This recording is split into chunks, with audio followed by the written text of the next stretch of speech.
Live from New Delhi, you're watching DD India Live, India's voice to the world. I'm Prasar Bharati. Coming up in the next 30 minutes. India's Defence Acquisition Council clears rupees 3.6 lakh crore defence acquisitions to boost combat readiness. Multi-role fighter aircraft, Rafale, missiles, P-8I among key approvals. Finance Minister Nirmala Sitharaman replies on Union Budget in Upper House of Parliament, highlights steps for India's economic transformation.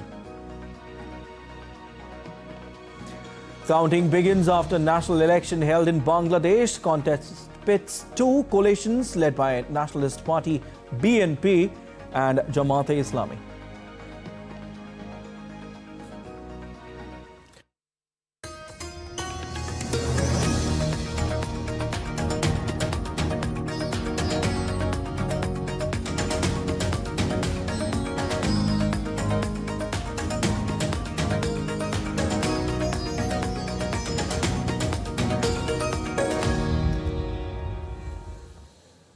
All right, and big story that we are tracking this hour. India's Defence Acquisition Council, under the chairmanship of Defence Minister Rajnath Singh, has cleared the various proposals of the services at an estimated value of about rupees 3.6 lakh crore. For the Indian Air Force, an acceptance of necessity was approved for the procurement of multi-role fighter aircraft, Rafale, combat missiles and airship-based high-altitude pseudo-satellite. The procurement of multi-role fighter aircraft will enhance the capability of undertaking air dominance roles across the spectrum of conflict and significantly boost the deterrence capabilities of Indian Air Force with long-range offensive strikes. The majority of MRFA to be procured will be manufactured in India. The combat missiles will enhance the stand-off ground attack capability with deep strike power and very high accuracy.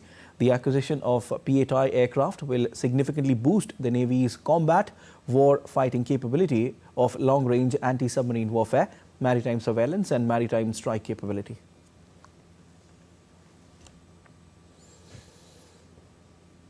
All right, my colleague Akshay Dongre joins me on the phone line on this story.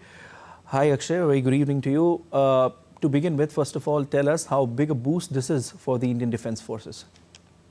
Well, the multi-role combat aircraft deal that has been, under talks for several years now has finally gotten its approval from the Defence Acquisition Council. And what we are hearing obviously has several aspects to it, but one of the most important remains the MRFA deal, that is to buy about 114 Rafale jets. Right. That is, originally they were made by France, but under this deal, the information that we are getting is there are going to be a set number of Rafale jets that will be made in France, but majority of them will be here manufactured in India, so giving a big boost to India's defense capabilities as well, because it's not just the manufacturing of the fighter jets that will undergo in India, but also substantial amount of technology also will be transferred as far as the fighter jets are concerned. And obviously during Operation Sindoor we saw how Rafale jets played a key role as far as deep penetration capabilities are concerned, and Right. that's perhaps the reason why the government has given approval to procure the Rafale jets in larger numbers as far as the Indian Air Force capabilities are concerned. And as you rightly mentioned, the P-8I Poseidon surveillance aircraft also is a part of the approvals that have been given by the DAC. Now these aircraft are also important because these help in the surveillance of large areas, especially in the Indian Ocean region, that will give the Indian Navy substantial boost as far as the surveillance capabilities are concerned, monitoring the waters as well as monitoring any enemy activity in that region. Indeed, Akshay.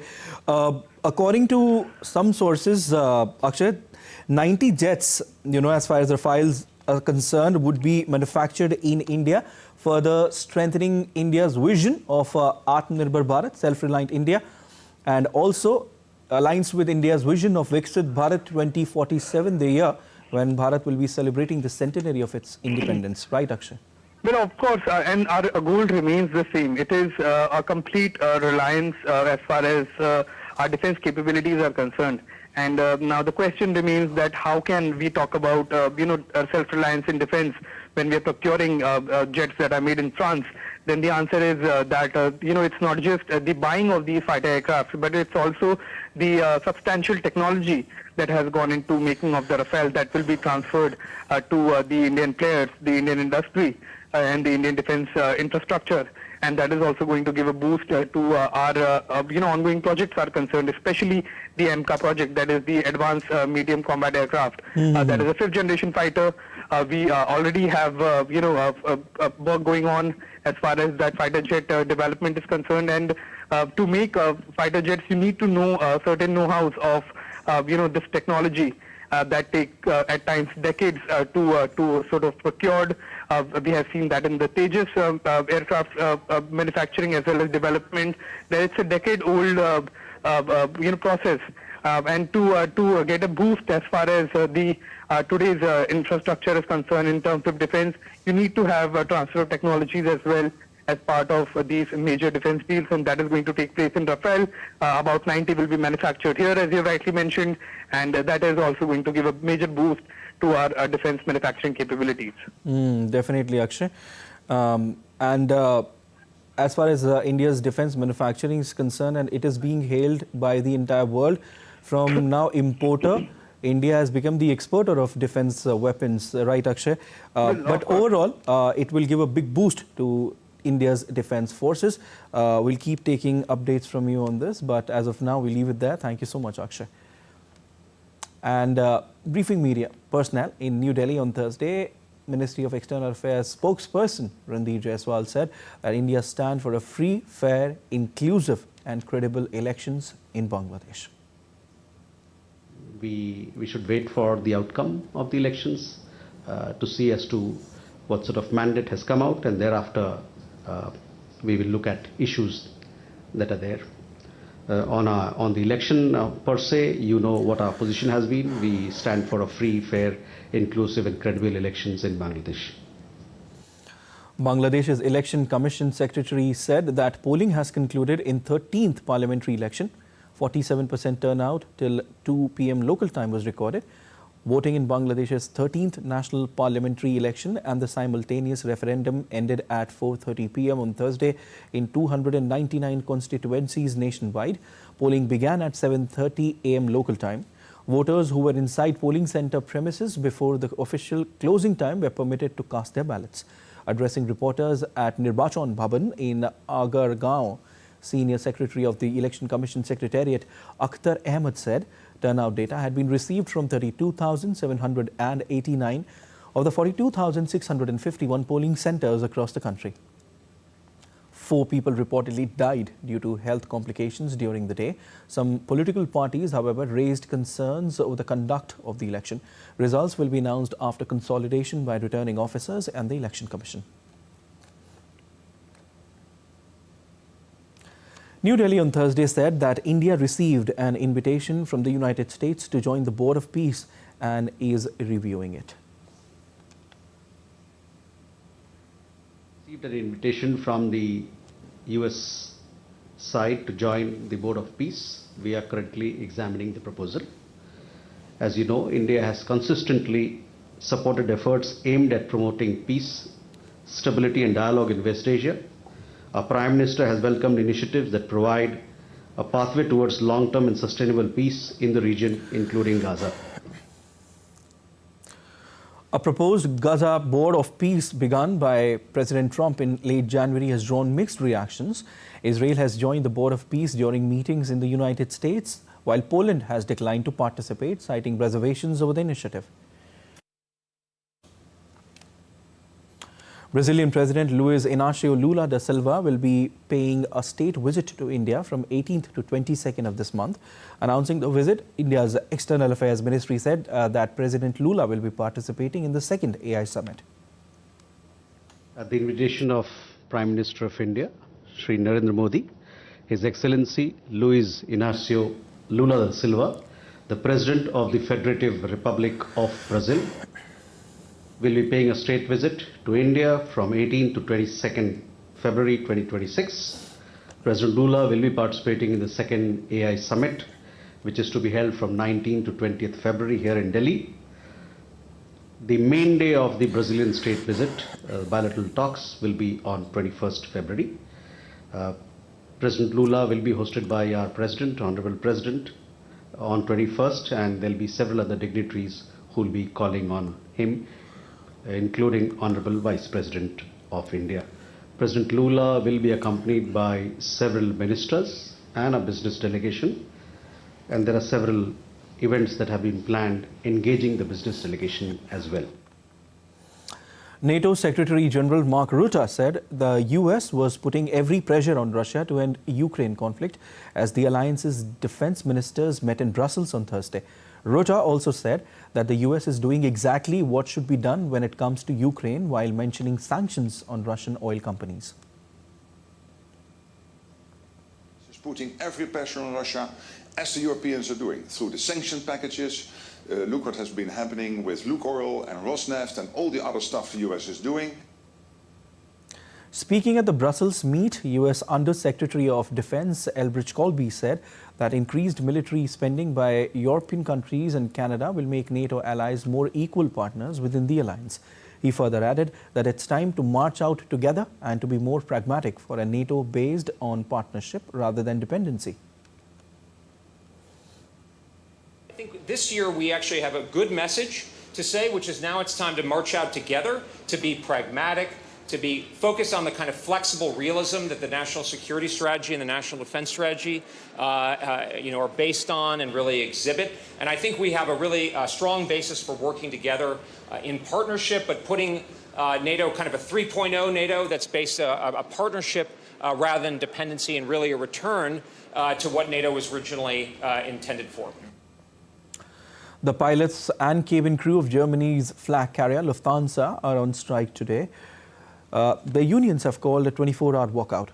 Joining us with more from Berlin is DW correspondent Chiponda Chimbelu. Hi Chiponda, what's the latest that you're getting for us?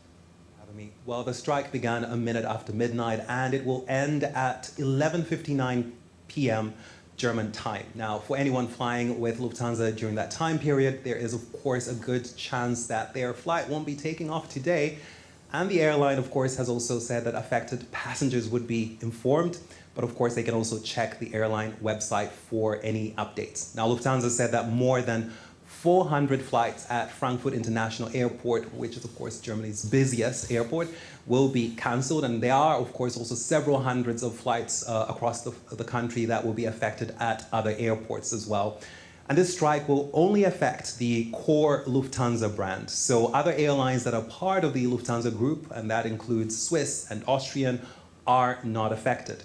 But of course, passengers with Lufthansa connecting flights may be affected there as well. So what we do have, though, is pilots demanding higher pension contributions from Lufthansa, and the cabin crew union, UFO, saying that its members are striking because there has been no movement on the main issues of disagreement with Lufthansa. Chiponda, what exactly are Lufthansa management and the unions disagreeing over? The Lufthansa Group wants to shift more flights from its main brand, Lufthansa, to its other subsidiaries. By 2030, about half of all short and medium-haul flights could be operated by those other airlines. Now, that is, of course, a plan that doesn't sit very well with the staff at Lufthansa's core brand, because it does mean job losses for pilots and cabin crew as well. Now, Lufthansa Group's plans to move those flights is because, of course, those are airlines where pilots are paid less, so that would help cut costs.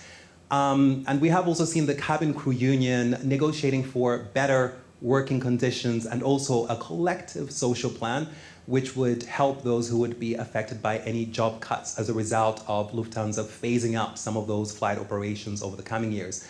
But this strike, it is worth mentioning, is not a surprise because the unions had been warning that they were planning to strike early this year. And they had been hoping that their warning would force Lufthansa Group to cave in and agree to their demands, but that, of course, didn't happen. All right, Chiponda, thank you so much for your analysis. And now let's have a look at what's happening around the world.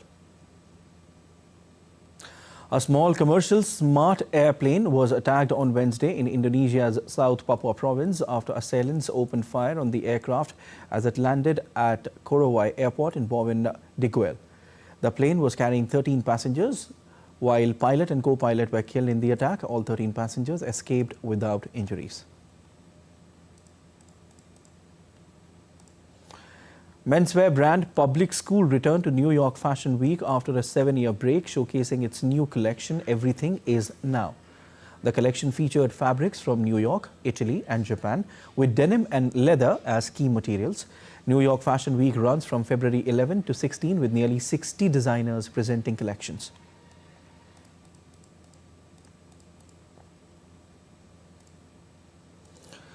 The 29,000 Camel Festival in Mongolia's city, Dalanzadgad, brought together over 1,000 camels and 8,000 visitors, celebrating Mongolia's rich camel heritage and traditions. The festival was first organized in 1997 with the aim of promoting the breed of two-humped camels for supporting camel-related heritage and sports. And still to come on this edition of DD India Live. Commerce Minister Piyush Goyal says farmers' interests protected in India-US agreement. Education Minister Dharmendra Pradhan addresses Bharat Bodhan AI conclave in New Delhi.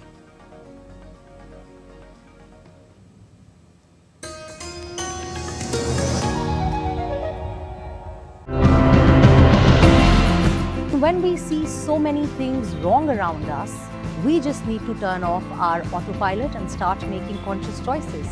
Rajya decided things needed changing and introduced organic farming methods. His aim, producing tea in harmony with nature. Control S is doing it is partnering with the government in using that treated water or the grey water into our data centers that in turn use less of power. Industrial waste is also cleaner, and there's a lot of it. Taiwan has a lot of big industry, in particular semiconductors and petrochemicals, so there's big potential for reuse there. To make the process more efficient, he created an app. The app already shows where the trees are and when they were last watered, so you can also plan a route near your home.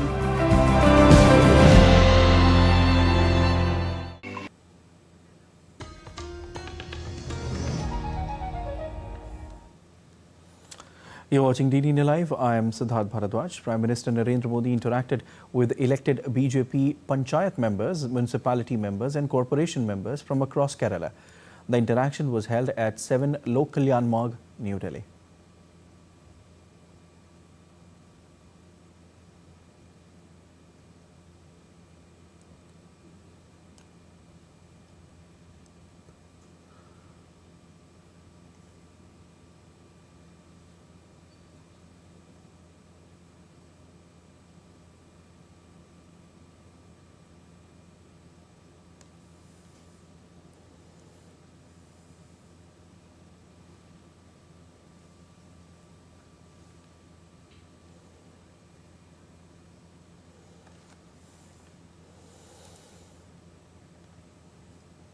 And this is what we are getting for you. Prime Minister Narendra Modi interacted with the elected BJP Panchayat members, municipality members and corporation members from across Kerala. The meeting was held at 7 Lok Kalyan Marg in New Delhi. India's Finance Minister Nirmala Sitharaman on Thursday replied to the discussion on the union budget in the Rajya Sabha a day after her address in the Lok Sabha. Sitharaman said the budget reflects the achievements of the people, highlighting that country is witnessing a rare phase of high growth coupled with low inflation. Finance Minister said the budget has been designed keeping in mind the vision of a developed India over the next 2 decades while strengthening a resilient and self-reliant nation. Is designed to lock in these gains, convert these macroeconomic stability factors into long-term productive capacities, and to extend this growth trajectory into the coming decade as well. So in this, Atmanirbharta is an important element, and that principle of Atmanirbharta will be kept in mind in everything that we plan for the economy. We have built domestic manufacturing capacity, and that is very obvious. And energy security is also something which we've kept in our minds while preparing the budget. Commenting on the recent revisions made to the White House fact sheets for the India-US trade agreement, the Ministry of External Affairs spokesperson said the amendments reflect shared understandings of both countries. India and United States had issued a joint statement on 7th of February 2026 outlining the framework for an interim reciprocal and mutually beneficial trade agreement. India and the United States, we had agreed to a joint statement on the framework for an interim agreement on reciprocal and mutually beneficial trade. This was issued on 7th February 2026. The joint statement is the framework and remains the basis of our mutual understanding in this matter. Both sides will now work towards implementing this framework and finalizing the interim agreement. The amendments in the US fact sheet reflect the shared understandings contained in the joint statement. India's Trade and Commerce Minister Piyush Goyal said that around 90% to 95% of farm products produced in India have been left out of trade agreement with the US, in which the interests of farmers have been protected. Goyal also stressed that the India-US trade agreement does not touch sensitive agriculture and dairy. मैं मानता हूं लगभग 90-95% जो उत्पाद किसानों का होता है वो यूएस ट्रेड डील के बाहर है, और जो भारत की आवश्यकता है, जो हम आज भी इंपोर्ट करते हैं, जो हमारे देश में किसानों को किसी प्रकार का हानि नहीं पहुंचाएगा, ऐसे वस्तुओं को कैलिब्रेटेड मैनर में सोची समझी रणनीति तहत हमने अमेरिका को खोला है. As per SBI Research report, India's trade surplus with the United States could exceed $90 billion annually. This growth has been driven by rising exports and higher import potential. The agreement with the US, back on the heels of wide arc of trade deals with the EU and the UK, catapults India to a unique strategic position wherein the country are poised to gain much. The report says India's export of $1.36 billion of agricultural commodities will receive zero additional US duty access. India's export to US on agri-commodities is also set to jump, as 75% will now be at zero tariff. Indian exporters could boost their top 15 items exports to the US by $97 billion yearly, with total exports potentially crossing $100 billion annually after recent tariff reductions. The trade surplus is already showing strong signs of growth. It reached $40.9 billion in FY25 and $26 billion in FY26. The report said the extra export push could help push the surplus beyond $90 billion yearly, potentially adding 1.1% to India's GDP.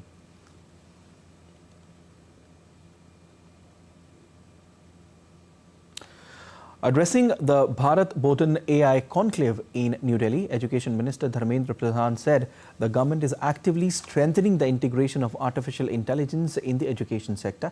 He noted the work on AI in India's education ecosystem is advancing at a rapid pace and the country possesses a strong and abundant talent pool. The minister said that AI will be incorporated into India's education framework from third standard through advanced research levels, not only as a subject of study but also as a research theme, a model of innovation and a communication strategy.